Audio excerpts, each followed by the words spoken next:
How can you take your simple business and transform it into a $130 million brand? Let's take a deep dive into Pura Vida. Let's go. Right up.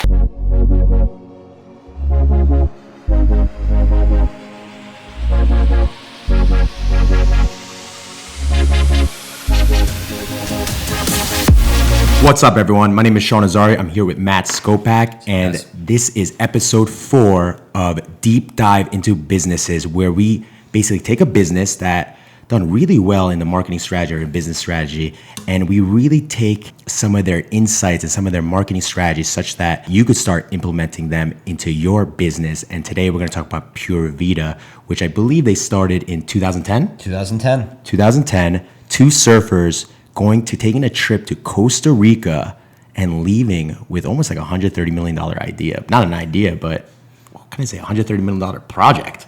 I guess. Right? At that time, we're not sure what they were thinking, but... So some great insights that we're going to share with you, and I guess we'll go with number 1, and I'll start with it. Do it. Make your brand so fucking cool such that everyone becomes your brand rep.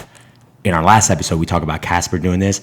Pura Vida is really good at this. Let me tell you what you can do in terms. First, let's talk about their brand rep program. When you go on their site, right, they have a section where it says join our brand rep program, and anyone could join as long as you're 18 and over, right? And you love the brand such that you get this code. I believe they have this structure set up. Discount code. Yep. A discount code after you sign up and so forth, such that if you share the link with your friends and your friends start buying it, you get, I believe, a certain percentage, a commission. I think it's 10%. 10% commission. 10% on, no, they get 10% off their purchase. Yep. And then the person whose discount code it is gets 20% commission. Which is huge. On top of that, Pura Vida also tells the brand rep that they could also get some exclusive content, like content made from Pura Vida, that they could start posting on their social platforms. In addition, they get the first access to some of their newest styles. So they get all this VIP stuff. And they get swag, they get free items. And then once you reach certain levels, almost like a pyramid, you get more free stuff, you get more recognition, which for someone normal to do that, this is ahead of the curve in terms of all rep or influencer marketing, everything. Yep. So this is huge. Now, how do you make your brand so cool? Well, everybody wants to be affiliated with an awesome brand. Now, in today's world, right, when you have a strong, pretty decent following, even up to like 15,000, 20,000, 30,000, right? When you start growing your brand strategically and you follow some of the advice that we've been giving you, people want to be featured on your account. When you have such a strong audience and you're running appropriate ads and people are seeing your ads everywhere, people want to be featured on your page. So keep growing your business. Eventually, you're going to get people that want to work with you and they want to be part of your brand. They want to be featured on your page, because when you get featured on your page in today's world, that's like they'll go to their friends like, oh my God, Pura Vida just featured me on their page. They'll go to their friends and tell them about it, and all their friends are going to be jealous, and then they're going to want to be featured too. So what are they going to do? They're going to join the brand rep program. So make your brand cool and try to come up with a program such that everyone could become your brand sales rep, and you get more exposure with low customer acquisition cost. Yeah. So number 2, hosting giveaways with other brands. And this is something which they do amazingly. So they basically either a large, or usually most of the time it's smaller brands or smaller followings. They partner with them and they do a giveaway with both of their items, products, and they basically announce. Well, they announce it a week ahead. Like they put a schedule around, and they said, this is who we're doing a giveaway this week. And what they get out of that, not only do they get to expose their own brand to their own people and other brands, but they gain exposure now to all the followers of the other brands. And usually they're smaller followers too. So Pura Vida has... Smaller followers meaning like the smaller audience. Exactly. Like so Pura Vida has 1.7 million, 1.9 million followers. These other brands they're pairing with maybe have 100,000, 500,000. So they don't have an ego to them. They're pairing with brands that do and socially good concepts or products that are aligned with them. They're partnering with them and then they're going from there. So how can you take away from that? So be creative. Giveaways are probably the best way to grow your Instagram or any social media following, but take it to the next level. So pair with brands that you like, that your customers and your loyalty members would love, and then you get to access. And they're not also a competitor of your brand. Yeah, obviously you're not. But they align with your brand. Like you have a similar audience. Yeah, yep. Not competitors, but they align. And not only do you provide value to your customers, but then you get to basically gain traction with their followers as well. So that's something that Pura Vida does great, and something you should do as well.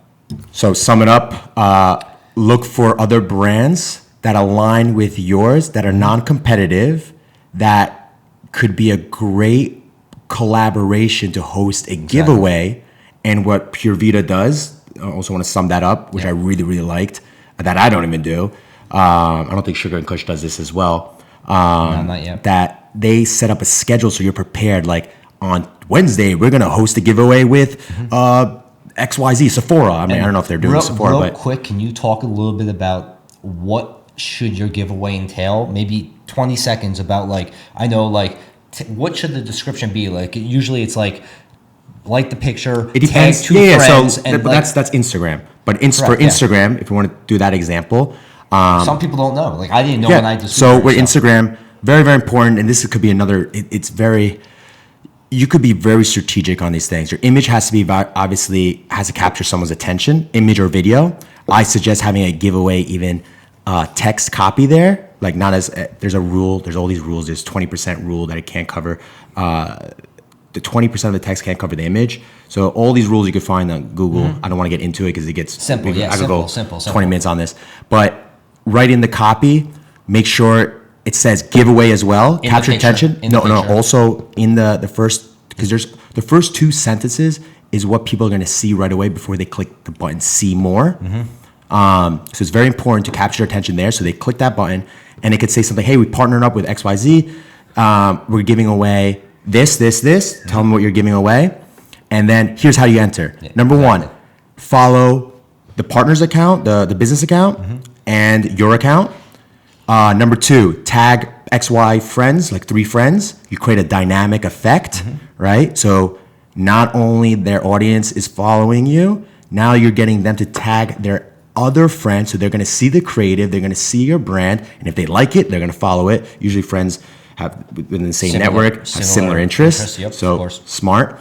And usually that's it. Some people do even go more extreme, but make it simple. Don't try to make people participate. Hey, enter, sign up for our email list, and you must share our content, and you must do this. If you're going to give all those rules, expect low entry, and it's not going to be as what's it called? It's not going to be as effective. So make the rules simple, easy to do. Sign up to get. Sign up. Yep. So that's great points. That's definitely helpful for people. So number 3. Number 3 is be authentic.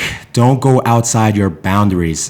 This is something that's obvious, but some people don't really get. Like for instance, I'm not into nail polish. I'll never make a product that has to do with nail polish. Well, I don't want to say that. Maybe one day down the road, I end up liking nail polish. No, actually, never mind. Nope. I don't know where he's going. But so these guys, they love surfing. They love the whole vibe, the Costa Rican vibe. And when they went down to Costa Rica, they found an artisan, right, building. 2 artisans. Building up these bracelets. They really loved it. They took a bunch. I think they took the first time 400 from these 2 gentlemen. And they loved it. It was part of their vibe. It was part of the lifestyle. So their whole brand strategy is all about, good life, great. What does Pura Vida meaning in Pure Life? Pure life. Pure life. Pure life in Spanish. So it's that surfer vibe, the waves, ambient. Is that the right word? Ambient, like relax, cool. So you see that the whole thing, the whole brand is built around that. It's about the simple things in life are the most important. Now, so that's basically 100%. Now, and I'll go back to an example of how I'm building up like my first company, my social media company. I love it. I'm so passionate about it, so in it. I know everything about it, and I could talk a lot about it. Now, when I start the art company, I make art based on what I like. I'm not going to make art on like something that is so like everyone else does, like a piece of like a turtle, and just There's nothing else on it. Just people. I have friends literally telling me like, "Hey, why don't you make like something just like less graffiti, less noise?" I'm like, "Oh, that's not my style. I'm not passionate about it. I can't tell a story around it. I'm building a product that I like, and I know there's an audience out there that likes and resonates with, and then I could tell a story around that. It helps me build content. So be authentic. Don't go outside your boundaries, and stop fucking lying to yourself. Yep. Do you build products around that, and then obviously ask people if it's cool too, you know. Of course. I think a perfect piece of that is your bullying piece. I mean, right here, if you look right here, you can have the bullying piece, that Sean's right there, but that represents you and something you believe in. Yep. So that's a great example of something you should always follow your heart and something you enjoy. So, 100%. So number 4, how to increase the value of your business. This is a great one, kind of around the finance realm, so obviously I'll enjoy it there. There are multiple things that you can do to increase the value of your business, whether we're talking about Pura Vida or we're talking about your business. One big thing that I've learned over the course of the last couple of years is having multiple channel distribution strategy. And what does that mean? So that just means you need to have multiple areas where you can sell to. So first, Pura Vida, they have an e-commerce website, which they do all their website sales, and they reach, basically, people can go online, go onto their website and order. Then they have a subscription plan. So people can sign up to get a subscription for 3 months, 6 months, or a year, and then they can get 3 bracelets basically delivered and sent to them based off like the influencers or their stylists, whatever they think the best and most trendiest item is. And then the last one is wholesale and retail. So they find shops that are like them. So surf shops in California, New Jersey, I'm sure, other big box like maybe Charming Charlie's or other brands that would align well for what they do, and they partner for there. So what that Wait, does, how can I get into a store? If I have a product, if I want to get into a retail store that would probably have an audience or has traffic, store traffic that would love my product, how can I convince them to sell my product? I mean, there's no special formula to convince What do you anyone. suggest? What is You have to contact. First of all, you need to contact. A lot of people do boxes right now, so they do influencer boxes, but not only influencer, like buyer boxes. So create a box with what represents your brand, and then they send the box to the buyer or to the company who makes the decisions, so they can see what you have. Do you just send it blindly, or you obviously have to look it up? I would contact them first and kind of tell them a little bit about your brand, or you can send it blindly and then follow up. However, you need to get the correct address of the headquarters or where the buyers are. There's other sites. A very big site for retailers is called Range Me. All the big retailers, Whole Foods, CVS, all the largest Range Me, RANGEME.com. Probably for both retailers and small businesses. Most of them go through that site, which I just learned recently, so that's a great site. But having multiple channels for distribution is very big to increase the value. If you want to increase the value of business, you need to be selling online, or if you're a restaurant, you need to have basically online platforms, either through your own or through DoorDash, Grubhub, but you need to have multiple channels where you're trying to sell your product. So that's increasing the value of your business using multiple channels of sales. Wait, before we even go to that next thing, is when you say that, is Amazon, is Facebook another sales channel? Are you saying that? And does that increase your value of the company? It does. It does. As long as you are, I guess, adding another channel of where you sell your item, that would increase your value. So, I mean, because they have their own customer base, so you're getting in front of their customer base with your product. So, guys, if you don't know, Facebook, Instagram, a lot of these social platforms, these two in particular, they now, especially now Instagram, last year especially, they came out with, you don't even have to leave the app to make a purchase. It's great. Yep. People that you leave everything in-house. So if you set up a shop there, not like tag a product and it goes to your site. I'm talking about click on the product, right? You tap on it and you actually make a purchase there. If you set up your store correctly, and you could do that through the back end, just learn how to do it. That's another sales channel that could increase your revenue and your bottom line.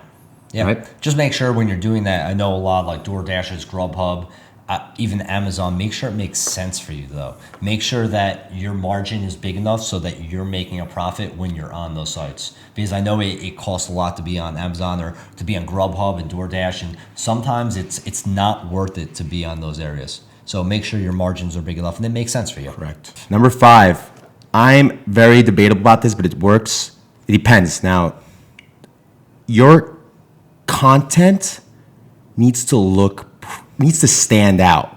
Now, Pura Vida, it needs to stand out in order to convert. Now, what do I mean by that? High now, quality, there's right? very high quality. So they have very high quality images that they use, especially across their ads. Like when I went to their website last night, I got retargeted on Facebook with a really compelling image of their bracelets, but the backdrop had like these colors that stood out. It was like purple, whitish, with their bracelets that stood out. It was like right in my face.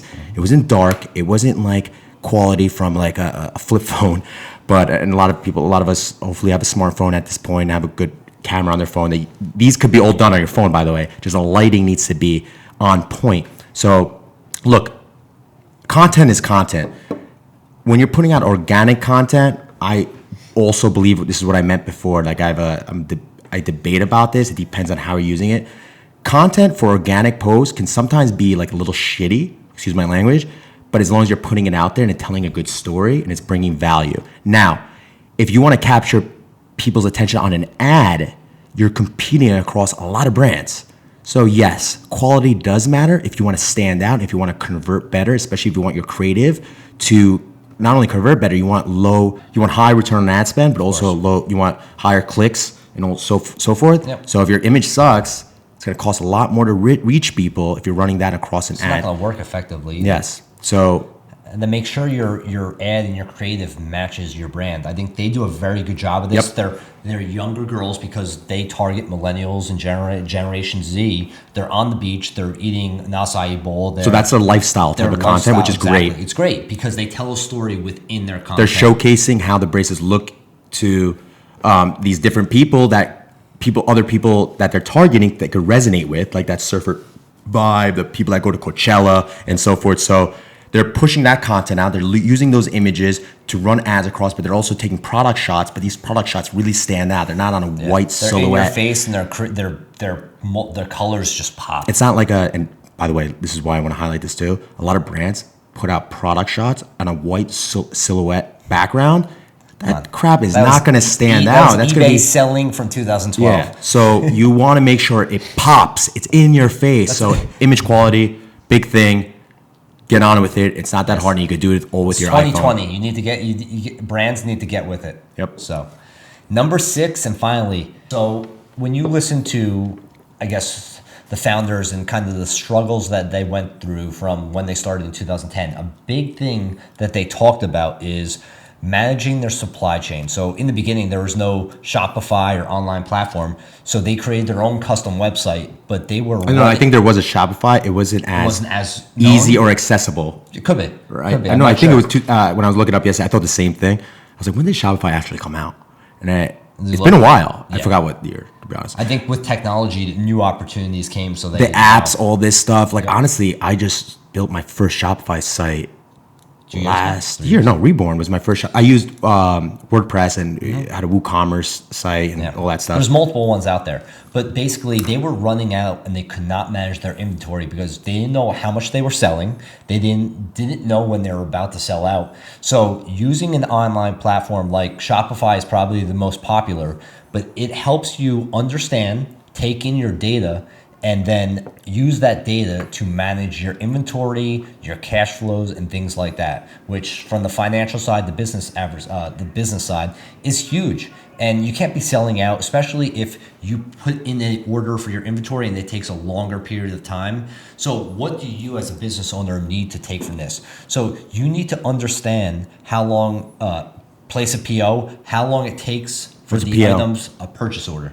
So your purchase order for inventory, how long it takes from when you place it to when it gets to you. And then you need to understand how much you're usually selling. So what your monthly, I guess, spend is, or how many items you usually sell within that month, so that you can understand that, hey, when my inventory gets to this number, say 1,000 bracelets, I know that within a month, I need to reorder so I do not sell out. And this is something that they struggled with, especially because how did they grow this company? 2 guys in Costa Rica were making these bracelets. So they're very... 2 kids, I think. 2 kids, right? 2 younger gentlemen, yeah. So obviously that's not a factory. They can't mass supply that. So they had to grow that area first. And then once they started to do that and I guess master their supply chain using Shopify as well, that's when their business started to really generate revenue, profits, and they started to grow. So for your own business, make sure you understand your timeline in terms of ordering inventory and then when you need to make reorders or how that works. That's a very important area for your business, for cash flow and for inventory management and supply chain. So that's what you need to specialize and understand now. Do you have any? Well, I guess you said that, right? Another. I don't know, Matt, did you say this actually? Like, let's say I liked it. I mean, I remember when I was working with another brand, when they hit a certain threshold, meaning like they were down to 10. Let's say they had 10 rugs left. They will take it off their site, right? But I think when they hit like 50, when they had only 50 inventory, they would make that purchase, but when they hit 10, they'll take it out of their site so it doesn't they don't oversell and disappoint the customer. It depends on the company and the product. There's no strategy to do once you have a certain inventory amount or anything like that. Not that I've seen in my businesses, but I think managing your inventory, especially as a young company and growing, you just need to understand, at least have a process in place to manage and track your inventory. So I think that's a problem with a lot of young e-commerce companies, especially. It's cash flow and then their inventory. They're constantly on new. All of us, including me, I get to a site, I see something I like, a new e-commerce brand, and I get to the website and it's sold out. So I think I want to say number 7, but I don't want to get too into it. But this is really important, and it kind of aligns with some of the other points we talked about. Is creating a powerful brand story and revolve your products around it. Now, what Pura Vida does, and it's something I think we're even thinking about Sweetberry Bowls, and also you were thinking about Sugar and Kush. Yeah. And maybe I'll think about a Reborn. I don't know how I'm going to do this, but I got to think about it. So it actually, by the way, while we're studying these companies, a lot of things we do implement, some of them we haven't implemented it, but it's helping us. Yeah. And then when we're reading about it, which is really exciting, we're sharing with you guys. So what they did, a lot of their products, or maybe majority of their products, right? Each of their products, it seemed like when I was purchasing a couple of their bracelets just to understand the customer journey, they had a bracelet for cancer awareness, for opioid, Yeah. very hard to pronounce, awareness, save the water, save the planet Save the awareness, ocean. save the ocean Yeah. awareness. So each bracelet had its own Story. meaning, had its own story. Now, why is that cool? Well, why isn't it? So think about this. When someone buys their bracelet, right? And when they go out with their friends, hey, what is that on you? Right? Their friend now has a story behind it. It's like, hey, this is a bracelet I got from Pura Vida. It represents, saving the ocean, saving the planet, whatever they could say, right? And a little bit meaning behind it rather than just say, yo, I just got off the streets. Yeah. That's boring. It's a statement about you. It's a statement about you, yes. The bracelet tells everyone, not everyone, it tells others, and it represents what your passions are and what your beliefs are. So it creates meaning about who you are, and that the brand, it took a simple $6 bracelet, probably takes 10 cents to make, and it created a $130 million company. Yep. And it's all because there's more behind the bracelet or the jewelry than just the looks. And on top of that, they're actually partnering up with these charities. So Yeah, absolutely. they have about, what you said, 175 charities that they donate to. 175 charities. Each of these bracelets looks like they're aligned with different charities, obviously based on what it's meaning, what it represents. Remember we talked about, they have 125,000 brand representatives, college students Yep. only too. That's insane. So Insane. basically, Imagine the reach that they get from all those followers. and all those brand reps need to tell a story. And what's their story? Is this exactly? Yeah. They should be proud of something. They could tell more of a story, what the brand represents.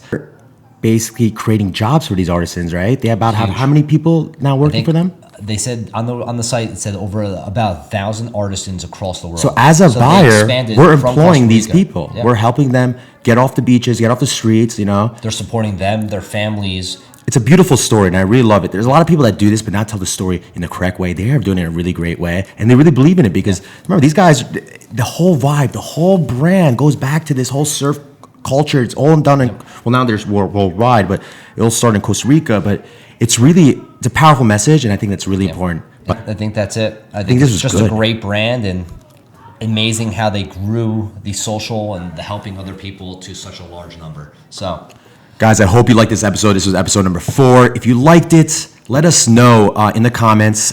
Tweet us. I have now at Sean_Azari. SKOPAK. soon. Keep saying that. Yeah. Let us know. Hit the thumbs up button. Subscribe. We're going to keep doing this weekly for you guys. We really want to know what you think. If it's helping you, if it's not, let us know. I don't care. Negative feedback is feedback. We want to hear from you. So let us know, and we will see you. Oh, by the way, these are Moscow mules. Yes. He just made these, and they're phenomenal. It's a gorgeous day. Should we do this all the time? Maybe a different drink every episode. Yeah, maybe we'll have we usually do this in the morning, so That's this is 6 p.m., 7 p.m. right now. Yeah. Anyway, catch you later. Yes.